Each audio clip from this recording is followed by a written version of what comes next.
Hello guys, in this video I will show you how to make invoices on your PayPal account. So for that guys, first of all, you will need to log into your account on your desktop and then get on the top right corner and now select account settings. Now get on your left side, scroll down till the last and select invoicing. Now select this update button and here you guys can see to invoice you will need to complete some tasks as required by the Indian regulations. Once you have completed these tasks, you can start receiving payments. Now if you want to make your invoice, you need to do some tasks according to PayPal. So you just need to select on the start button and here you need to again select on this button right here called get started.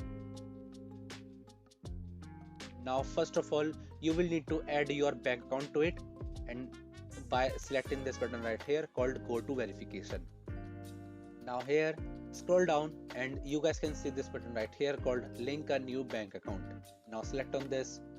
So now you need to enter your IFSC code and then your account number and then choose your account name, one of these options, and then you just need to set on this link your bank button, and that's how you guys can start your invoices on your PayPal account. So that's how you guys can do it, and that's it for the video guys. If you find this video helpful, then make sure to share this video with your family and friends and also subscribe to our channel for more such content, and thanks for watching.